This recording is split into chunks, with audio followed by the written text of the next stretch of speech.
आप सभी भक्तों को आषाढ़ माह के कृष्ण पक्ष की एकादशी देव सैनी एकादशी की ढेर सारी शुभकामनाएं। भक्तों, आज हम आप सभी को बताएंगे कि यह जो एकादशी है, देवशयनी एकादशी, जिसे पद्मा एकादशी के नाम से भी जाना जाता है, आषाढ़ी एकादशी के नाम से भी जाना जाता है और हरिसैनी एकादशी भी। एकादशी बड़ी महत्वपूर्ण है। यह एकादशी आषाढ़ माह में किस तारीख को है? 5 जुलाई या फिर 6 जुलाई, कंफ्यूज ना हो। पूजा विधि क्या रहेगी, व्रत के नियम क्या रहेंगे और नारायण भगवान को क्या भोग लगाना है, व्रत में क्या खाना है क्या नहीं खाना है, संपूर्ण जानकारी इसके विषय में आपको प्रदान करेंगे कि यह एकादशी है, कब तिथि कब से कब तक रहेगी, जो लोग व्रत करने वाले हैं उनका व्रत कब करना है, और एकादशी पर जो चावल आदि नहीं खाते हैं उनको यह नियम का पालन करना है। साथ ही आपको बताएंगे कि इस एकादशी का पूजन कैसे करना है, भगवान नारायण को किन किन वस्तुओं को अर्पित नहीं करना है, क्योंकि आज से श्री हरि नारायण विश्राम के लिए चले जाएंगे। क्या विधि रहेगी इसकी, उसका जो पारण है, पारण कब करना है जाना आवश्यक इसीलिए क्योंकि भगवान श्री हरि आज ही योग निद्रा में चले जाएंगे रात्रि को, और पाल आप अगले दिन सट्टा करने वाले हैं। नियम क्या रहेंगे इस व्रत के, इस प्रकार से संपूर्ण जानकारी आने वाली देवी सैनी एकादशी हरिसैनी एकादशी के बारे में आपको प्रदान की जाएगी। आपसे निवेदन है कि वीडियो यदि थोड़ा सा भी अच्छा लगे तो कृपया उसे लाइक अवश्य कीजिए। भगवान श्री हरि का आशीर्वाद प्राप्त करने के लिए कमेंट बॉक्स में अवश्य लिखिएगा जय श्री हरि या ओम नमो भगवते वासुदेवाय। जितना लिखेंगे उतना प्राप्त करेंगे। यहाँ पर सभी व्रत और त्योहारों की सही शास्त्रीय जानकारी प्रदान करते हैं। हम पंचांग और ज्योतिष शास्त्र के आधार पर बताते हैं कि कौन सी तिथि कब है, व्रत आदि कब करना है, कौन सा त्योहार कब मानना है, क्या विधि क्या नियम होने चाहिए, क्या कथा और क्या महत्व में है, संपूर्ण जानकारी पुराण के आधार पर प्रदान की जाती है। तो यदि आप सभी व्रत और त्योहारों की सही शास्त्रीय जानकारी प्राप्त करते रहना चाहते हैं तो चैनल को भी सब्सक्राइब कीजिए, और सब्सक्राइब करने के बाद वहां पर एक बैल का निशान बना हुआ आएगा, घंटी का निशान बना हुआ आएगा, उसको अवश्य दबाइएगा, तभी आपको हमारे सारे वीडियो मिलेंगे, अन्यथा आपसे जानकारी छूट जाएगी। तो चैनल को सब्सक्राइब करें और बेल आइकन को प्रेस करें। आरंभ करते हैं आज की जानकारी और बात करते हैं सबसे महत्वपूर्ण एकादशी, जो कि आषाढ़ मास के शुक्ल पक्ष की एकादशी तिथि होती है। यह एकादशी 1-4 एकादशी यो एकादशी कही जाती है। निर्जला एकादशी, देवउठनी एकादशी, उत्पन्ना एकादशी और देवशयनी एकादशी की 4 महत्वपूर्ण एकादशी है। देवसैनी एकादशी जो आने वाली है, इसके दिन किए जाने वाले दान पुण्य तो महत्वपूर्ण है, व्रत तो महत्वपूर्ण है, लेकिन एक बड़ी बात जो उसके साथ जुड़ी है कि इस दिन के बाद भगवान श्री हरि योग निद्रा में चले जाते हैं। क्षीर सागर में जाकर 4 महीने तक गहरी योग निद्रा में चले जाते हैं। शुरुआत हो जाती है चातुर्मास, वह समय होता है 4 महीने का दिन। 4 महीना में भगवान श्री हरि सृष्टि का संचालन नहीं करते हैं, वह योग निद्रा में होते हैं, शान की अवस्था में होते हैं। इसीलिए इन 4 महीना में बहुत से कम बंद कर दिए जाते हैं। शादी विवाह आदि जो कर्म है वह नहीं किए जाते हैं। क्या क्या कम नहीं किए जाते हैं, क्यों नहीं किए जाते हैं, इसके विषय में भी हम आपको वीडियो के आगे बताएंगे कि कौन कौन से वह कार्य हैं जो देवसैनी एकादशी पर बिल्कुल ही वर्जित होते हैं, जो कि बंद हो जाते हैं। चाहे वह धार्मिक कार्य हो या फिर हाथ धातु में किसी प्रकार का काम नहीं होता है। यह एकादशी 4 महीने तक कोई कार्य नहीं होता। 12 महीने में से यह जो 4 महीने हैं, यह 4 महीने धर्म कर्म के लिए बने हैं। इन 4 महीना में जितना धर्म करेंगे उतना कल्याण होगा। महत्वपूर्ण होती है इस एकादशी पर दिन में भगवान श्री हरि का पूजन किया जाता है और रात्रि को देव सुलाई जाते हैं, जिसे देव सोनी एकादशी कहते हैं। देव सुलाने की जो प्रथम है, यह बहुत सारे प्रति में आज भी जारी है और मनाई जाती है। और प्रति रात्रि जब भी शिवरात्रि आती है, देवयानी की, उसे दिन देव सुनाए जाते हैं और देव उठनी पर देव उठाए जाते हैं। इसके विषय में भी हम आपको वीडियो प्रदान करेंगे कि कैसे आप देव उठनी पर देव उठाएंगे और कैसे जोड़े सैनी आ रही है, इस पर रात्रि को कैसे आपको देवों को सुलाना है, इसका वीडियो भी हम जल्दी है आपके लिए लेकर आने वाले हैं। आज केवल चर्चा का विषय है हमारा कि देवशयनी एकादशी है, कब मुहूर्त आदि क्या है, किस विधि से पूजन करना है, करना है तो अभी हम केवल इसके बारे में अच्छी तरह से जान लेते हैं।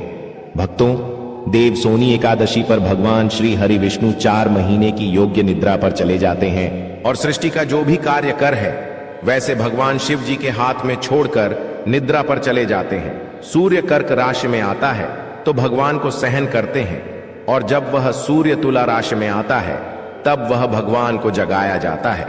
यदि कभी अधिक मास आ जाए तो भी यह काम इसी प्रकार से चलता है। आषाढ़ मास की शुक्ल पक्ष की जो एकादशी होती है इसी दिन सूर्य कर्क राशि में प्रवेश करेगा, जो कि भगवान श्री हरि विष्णु को निद्रा के रूप में कार्य करेगा। तुला राशि में सूर्य का प्रवेश होगा तो भगवान को जागृत किया जाएगा। यह क्रम इसी प्रकार से चलता रहता है, चाहे अधिक मास हो चाहे सामान्य गणना की बात हो। जब चातुर्मास आरंभ होता है ना तो चतुर्मास में कुछ नियम लिया जाते हैं। एक नियम होता है चातुर्मास व्रत का कि कैसे चातुर्मास का व्रत रखना चाहिए, जो कि 4 महीने का व्रत चलता है। इसके अतिरिक्त भिन्न भिन्न दान के नियम दिए जाते हैं, जो 1 महीने के भी होते हैं, 2 महीने के भी होते हैं और पूरे 4 महीने के लिए भी यह नियम धारण किए जाते हैं। इन दिनों में होता है ना, इन दिनों में इन धर्म कर्मों को करने का फल बहुत अधिक है।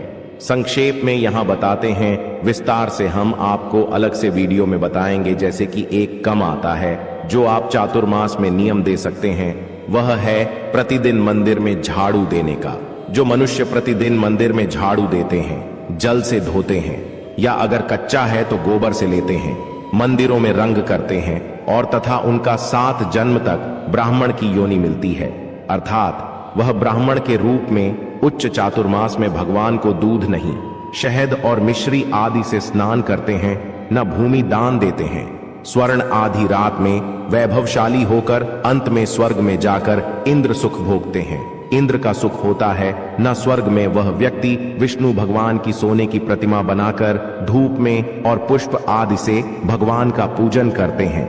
वह इंद्रलोक में जाकर जो तुलसी से भगवान का पूजन करते हैं या स्वर्ण की तुलसी ब्राह्मणों को दान देते हैं, अर्थात प्रतिदिन भगवान का पूजन करें, तुलसी पत्ते से या ब्राह्मण को सोने की तुलसी दान कर दें, फिर सोने की विमान में बैठकर परम गति को प्राप्त होते हैं। इस लाभ बहुत अधिक है। और जो मनुष्य भगवान को गोबर की धूप और दीप अर्पण करते हैं, उनको अनेक प्रकार की संपत्ति प्राप्त होती है। वह जन्म जन्म अंतर के लिए धनवान हो जाते हैं, जवान हो जाते हैं। ऐसे व्यक्ति पर जो मनुष्य इस चातुर्मास में पीपल के वृक्ष तथा भगवान विष्णु की परिक्रमा करते हैं और पूजा करते हैं, उनको विष्णु लोक की प्राप्ति होती है। इस प्रकार से अनेकों ऐसे कम हैं जो आपको इस चातुर्मास में कह गए हैं। गरीब 80 कम है, ऐसे करने योग्य है, उनमें से कोई एक कर्म अपना लीजिए। आप इनमें से कोई भी ऐसा नहीं है जिसमें कि आपको अधिक परिश्रम की आवश्यकता हो। बस नियम बना लीजिए, वह करो, रोज कीजिएगा, कल्याण हो। 4 महीने हैं ना, यह बहुत कल्याणकारी महीने हैं। इन 4 महीना में आप इतना खोलना अर्जित कर सकते हैं। सबकी आपके जीवन की जो दुख है वह समाप्त हो जाएंगे, आपका जीवन ही परिवर्तित हो जाएगा। अगले एक वीडियो में जो हम आपके लिए बना रहे हैं कि चतुर्मार्च में कौन कौन से नियम हैं जो आपको इस पवित्र देव सोनी एकादशी पर करना है। इसको करने के लिए आपको दशमी तिथि से ही नियमों का पालन आरंभ कर देना होता है, जैसा कि राजा मांधाता ने सतयुग में किया था। राजा मांधाता का वृतांत, जवाब की कथा सुनेंगे, इसकी महिमा को सुनेंगे। व्रत वाले दिन तो आपको उसके बारे में विस्तृत रूप से जानकारी आएगी, किस प्रकार से राजा मांधाता जो है वह अपनी प्रजा का पुत्र पालन करता था और किस प्रकार से इस एकादशी के चमत्कारी परिणाम से ही उसके दुखों का अंत हुआ था। तो इस एकादशी का व्रत आप जब करें उसके एक दिन पहले ही आपको कुछ नियमों का पालन करना आरंभ कर देना चाहिए। उसमें से प्रमुख है, जैसे कि काशी के पत्र का प्रयोग वर्जित है। इस एकादशी के पहले दिन से ही आपको कहां से का पत्र त्याग देना है, न तो स्वयं आपको उसका उपयोग करना है, ना ही पूजा में आपको कहां से के पत्र का उपयोग करना है, बनाना है, और ना ही भगवान को कुछ अर्पित करना है। दूसरा, आपको दशमी तिथि से ही शहर का परित्याग कर देना है। यह तक कि जो आप एकादशी को भगवान का पूजन करते हैं, सबसे पहले आपको व्रत का संकल्प करना। बिना संकल्प के आपकी पूजा का कोई महत्व नहीं होता है, इसलिए हर चीज के लिए संकल्प का लेना बहुत ही शुभ होता है। बिना संकल्प के पूजा अधूरी मानी जाती है। आपको व्रत पूजन का संकल्प आवश्यक रूप से करना है। विधि बताते हैं कि संकल्प कैसे करना है। जब अपने भगवान की स्थापना कर दी है, स्थापना कर लेने के बाद धूप दीप जलाने के बाद अपने आप को तिलक और मौलिक आदि बढ़ने के बाद आपने व्रत का संकल्प करना है। संकल्प करने के लिए अपने सीधे हाथ पैर जल लीजिएगा। 1 रुपये का सिक्का दक्षिण के रूप में काम से कम रखिएगा और 3 बार बोलेगा ओम श्री विष्णु, ओम श्री विष्णु, श्री विष्णु। अपना नाम, अपना गोत्र, जिस स्थान पर बैठकर संकल्प कर रहे हैं वहां का मकान नंबर, क्षेत्र का नाम, शहर का नाम। आषाढ़ माह से शुक्ला पक्षिणी एकादशी। श्री हरि विष्णु व्रत में संकल्पम संकरी। श्री विष्णु शरण शरण प्रगति शंकर। भगवान के चरणों में अर्पित कर दीजिएगा। पंचामृत से स्नान करते हैं ना, तो वह जो पंचामृत आम बनाते हैं उसे पंचामृत में भी शहर का प्रयोग नहीं करना चाहिए। इन 3 दिनों में शहर वर्जित है। कौन से 3 दिनों? व्रत के 1 दिन पहले की तिथि दशमी तिथि एकादशी जितेंद्र व्रत करते हैं आप, और अगले दिन पारण का दिन।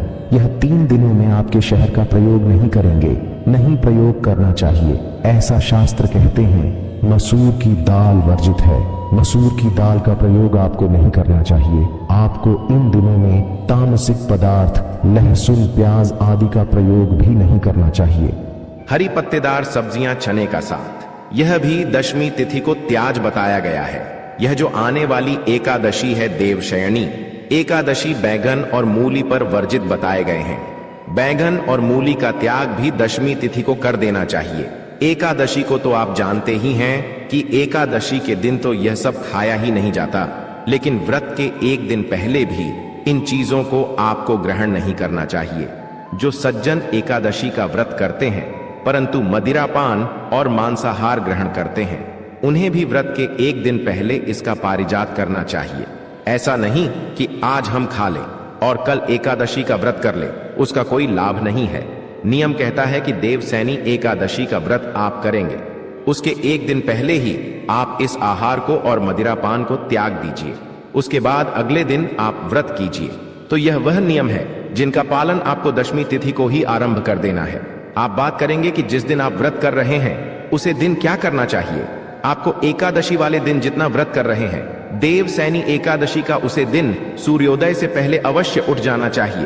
प्रयास कीजिए, यदि ब्रह्म मुहूर्त में उठ पाए तो ब्रह्म मुहूर्त में, अगर ना उठ पाए तो आप शुरू से सूर्योदय से पहले उठ जाएं। पवित्र स्नान करना चाहिए। हमने पहले भी आपको बताया कि जितना आप पवित्र स्नान करेंगे उतना आपका कल्याण होगा। तो अगर आप गंगा स्नान को जा सकते हैं उत्तम है, नहीं जा सकते हैं तो घर पर गंगा स्नान की विधि हमने बताई है।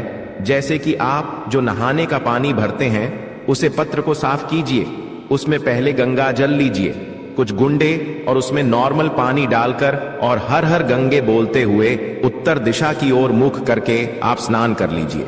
यह आपका कल्याण करेगा। पवित्र स्नान करने के बाद भगवान भास्कर को जल्द देना है कि आषाढ़ मास की एकादशी है। आषाढ़ मास में भगवान सूर्य देव के तपन रूप का पूजन होता है और इनका मंत्र है ओम रे नमः, ओम रवि नमः। इसको जितना जपेंगे उतना कल्याण सूर्य देव करेंगे। आषाढ़ मास में सूर्य देव को जल देने के बाद अब आप पूजन की सामग्री एकत्र कीजिए और एकादशी व्रत पूजन करने के लिए आसन लगाकर बैठ जाइए। बात आती है जी की पूजन के लिए सामग्री क्या चाहिए कि आप उसे पर एक जगह नोट कर लीजिए जिससे कि आप उसको पहले से ला सके।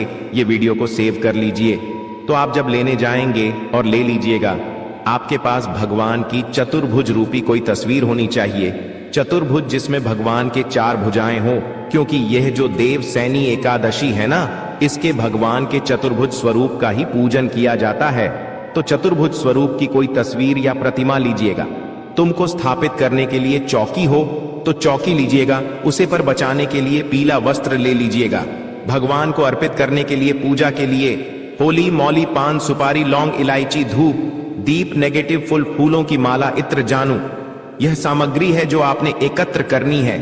इसमें से जो सामग्री आपके पास हो वह रहने दीजिएगा, जो ना हो वह आप बाजार से ले आएगा।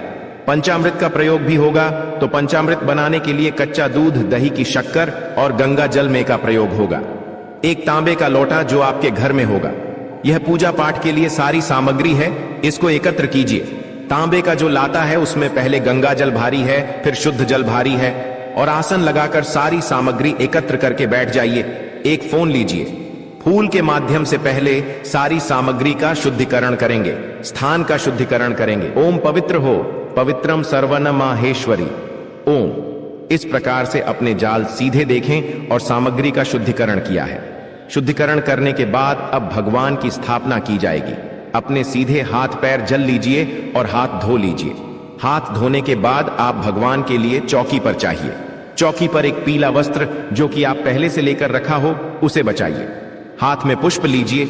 भगवान नारायण से चतुर्भुज स्वरूपी भगवान श्री हरि विष्णु से निवेदन कीजिए कि हे भगवान विष्णु, हम आपका पूजन कर रहे हैं, आपका आवाहन करते हैं कि आप यहां आए और हमारे इस पूजन को स्वीकार करें। यह पुष्प हम आपको आसन के रूप में अर्पित कर रहे हैं। इन्हें आसन के रूप में स्वीकार करें और यहां पर विराजमान हो। इस प्रकार से भगवान से निवेदन करते हुए वह पुष्प वहां अर्पित कर दीजिए। भगवान की तस्वीर या प्रतिमा जो भी आपके पास है उसको स्थापित कीजिए। उनके सामने घी का दिया रखिए। सीधे हाथ की ओर धूप रखिए। धूप और दीप दोनों को प्रज्वलित कर दीजिए। अब आप हाथ धो लीजिए। हस्त रक्षण सीधे हाथ पर चलने के हाथ धो लीजिए। एक चम्मच से एक चम्मच जल अपने हाथ पर लीजिए और आज मणि कीजिएगा, ग्रहण कीजिएगा। आय नमः माधव नमः जल को लीजिए और पी लीजिए। ओम केशवय नमः जल को लीजिए, पी जाइए। ओम नारायण नमः जल को लीजिए, पी जाइए। ओम ऋषिकेश बाय नमः, उसके बाद आपके हाथ धो लेना है। ओम हास्टल नमो नमः, उसके बाद आपको नमः तिलक कीजिए। परिवारी जो भी लोग पूजा कर रहे हैं उनका तलाक कीजिए और मौली हाथ में बांध दिए। जो लोग पूजा में बैठे हैं उन सभी के हाथों में मौली को बंद लीजिए। उसके बाद आपको भगवान नारायण का पूजन करने के लिए उनके सामने एक पत्र रख दीजिए, कटोरी रख दीजिए, जिसमें आप पूजा की सामग्री अर्पित करेंगे, जिससे कि वह इधर उधर ना पहले और पैरों में ना आए। अब आप भगवान को सबसे पहले पद्य अर्घ अजमानी अर्पित करेंगे। अर्पित करने के लिए एक एक मंत्र पर एक एक चम्मच जल भगवान को अर्पित कीजिएगा। जिनके पास प्रतिमा है वह प्रतिमा को स्नान कराएगा। आगे की जब बात आएगी तो वह आज शंकर से दीजिएगा, बाद ही कल्याणकारी रहेगा। और जो तस्वीर पर पूजन कर रहे हैं वह उनके सामने रखे हुए पत्र में जल अर्पित कीजिएगा। ओम भूर्भुव स्व श्री नामा एकादशी व्रत पूजा निमिट्ठा देव सैनी एकादशी पद्यम समर्प्यारी नमः। पद के रूप में एक जल दीजिए और वह अर्पित कीजिए। ओम भूर्भुव सवाना महाभारत समर्प्यारी के रूप में एक चम्मच जल लीजिए, अर्पित कीजिए। अजमानी करने के बाद अब आप भगवान को स्नान करेंगे। प्रेम से स्नान के लिए जलातीत कीजिए। ओम भूर्भुवा स्वाहा नमः। जल से स्नान करने के बाद आपको श्री हरि विष्णु की प्रतिभा या मूर्ति को पंचामृत से स्नान करना। पंचामृत बनाने के लिए आपको दूध दही की शहद का प्रयोग बिल्कुल भी नहीं करना है। बाकी अन्य सामग्री आप पंचामृत बनाकर श्री हरि विष्णु का स्नान कर सकते हैं। पंचामृत स्नान करने के बाद आप भगवान को पुनः शुद्ध जल से स्नान कराएंगे। ओम भूर्भुवा स्वाहा श्री विष्णु नमः जलम समर्पयामि नमः। झालर की कीजिए। भगवान को शुद्ध जल से नहलाने के बाद भगवान को वस्त्रक्षित करेंगे। वस्त्र के रूप में मौलिक का एक टुकड़ा तोड़ेगा और वह भगवान को अर्पित कीजिएगा। ओम भूर्भुव स्वश्री विष्णोई नमः वस्त्रम समर्पयामि नमः। मौली का एक टुकड़ा लीजिए, उसको तलाक कीजिए और वस्त्र के रूप में श्री हरि विष्णु को अर्पित कीजिए, कुमकुमड़ी से तिलक करके, और वह यज्ञोपवित्रपित कीजिएगा। ओम भूर्भुव स्वश्री विष्णु नमः जग्गू पवित्रम समर्पयारी नमः करने के बाद आप भगवान को इत्रापित करेंगे। इत्र के रूप में आप इत्र को पुष्प पर लगा लीजिए और वह अर्पित कीजिएगा। भगवान ओम भूर्भुवा स्वाहा श्री विष्णु नमः एतराम समर्पयामि नमः। इत्रापित करने के बाद अब भगवान को आप तिलक लगाएंगे। ओम भूर्भुव सवारी राम ही वेलकम। तिलक पुष्प अर्पित करेंगे भगवान को। तो फूलों की माला है तो माल पहनाएगा, पुष्प अर्पित कीजिएगा। ओम भूर्भुव स्वपुष्पम समर्पयारी कीजिए। प्रेम से पुष्प अर्पित करने के बाद फूलों की माला पहनने के बाद भगवान को धूप दिखाएंगे और दीप दिखाएंगे। ओम भूर्भुव स्वाही ओम भूर्भुवा स्वाहा। दीपम दर्शन दिखाइए। धूप दीप दिखाने के बाद भगवान को नए नैवेद्य अर्पित करेंगे। नैवेद्य क्या होता है? मिठाई हो तो मिठाई अर्पित कीजिएगा, फल हो तो फल चढ़ाएगा, अन्यथा मिश्री यहाँ पर पिट कर दीजिएगा। ओम भूर्भुव स्ववे नमः अर्पित करने के बाद अब भगवान को आप आसमानी कराएंगे।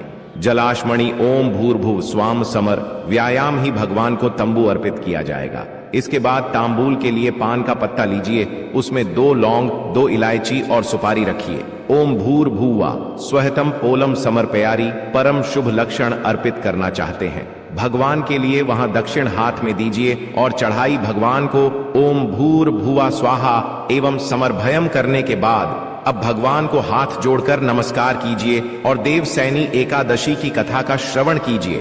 व्रत कथा भी अपने सुनाई है, दोनों ही कथाएं आपको हमारे चैनल पर सुनाई जाएंगे। साथ में विष्णु सहस्त्र नाम अवश्य श्रवण करना है। तो यह सुनने के बाद आप आरती करेंगे भगवान की, पर आरती करके नियम के अनुसार आप दिन का व्यतीत करें। उसके बाद आप जो विधि बताइए उस पूजन कीजिए। नियमों में ब्रह्मचर्य का धरना 10 तारीख को करेंगे और द्वादशी को पारण के बाद तक रहेगा।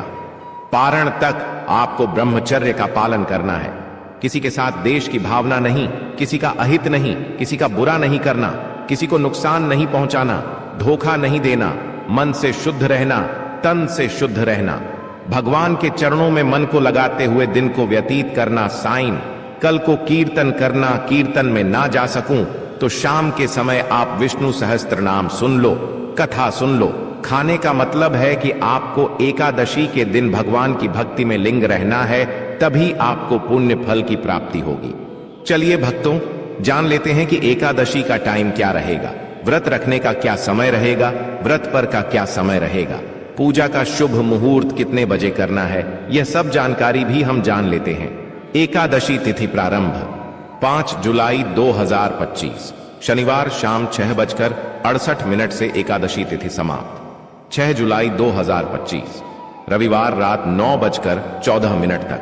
चूंकि उदया तिथि का पालन किया जाता है, इसलिए व्रत 6 जुलाई 2025 रविवार को रखा जाएगा।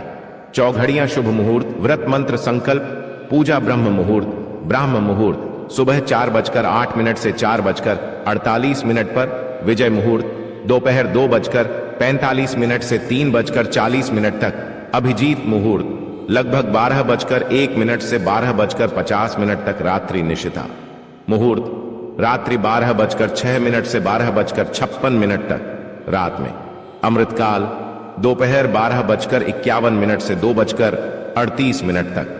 इन मुहूर्तों में से कोई भी समय चुनकर व्रत